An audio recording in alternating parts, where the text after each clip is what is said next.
සුවඳ හමන ඉටිපන්දම් හදන්න ඔයාලත් කැමතිද? එහෙනම් අපි බලමු කොහොමද ඒක හරියටම කරන්න කියලා. මුලින්ම ඔයා ගැළපෙන ඉටි වර්ගයක් මේකට තෝරගන්න ඕන. ඒකෙදි අපි සාමාන්‍යයෙන් භාවිතා කරන පැරෆින් ඉටි ඇරුණාම වඩාත්ම සුදුසු ඉටි විදියට සලකන්නේ සෝයා වලින් සාදන සෝයා ඉටි සහ මී පැණි වලින් සාදන මී ඉටි. ඒකට හේතුව තමයි ඒ ඉටි වර්ග සුවඳ හොඳින් රඳවා තබා ගැනීම. ඔයා මේකෙදි උසස් තත්ත්වයේ සුවඳ තෝරගන්නවා නම් ලැවෙන්ඩර්, වැනිලා, සඳුන්, යුකලිප්ටස්, සිට්‍රස් හෝ කුරුඳු වගේ හොඳ සුවඳ වර්ගයක ඔයිල් එකක් භාවිතයට ගන්න ඕන.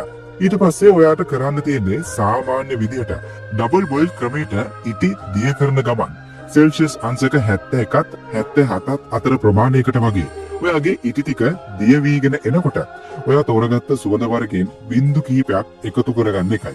එතනදී ඔයා මතක තියාගන්න ඕන කාරණාවක් තමයි ඉටි ග්‍රෑම් 450කට එකතු කරන්න ඕන සුවඳ තෙල් අවුන්ස 1.5 අතර ප්‍රමාණයක් කියන එක. ඒ කියන්නේ මේස හැඳි එකක වගේ ප්‍රමාණයක්.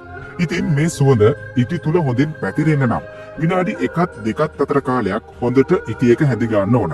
ඊට පස්සේ ඔයාගේ ඉටි මිශ්‍රණය අදාළ බහලුමට හරි අච්චුවට හරි ප්‍රවේශමින් වත් කරලා පැය 24-48 අතර කාලයක් සවි වෙන්න තියන්න ඕන.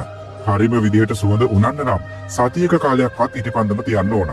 නිවැරදි පිළිස්සුමක් සහ සුවඳ හොඳින් පැතිරීම සඳහා වික් එකෙන් එහෙම නැත්නම් ඉටිපන්දම් නූලෙන් 4/1 වගේ ප්‍රමාණයක් ඉතිරි වෙන්න ඉතිරි කොටස කපා දමන්න ඕන.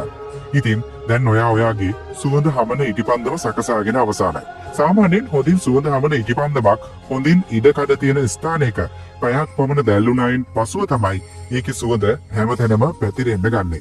ඒක ඔයාටම ඔයාගේ සුවඳ හමන ඉටිපන්දමෙන් පරීක්ෂා කරලා බලලම වෙළඳපළට නිකුත් කරන්න පුළුවන්.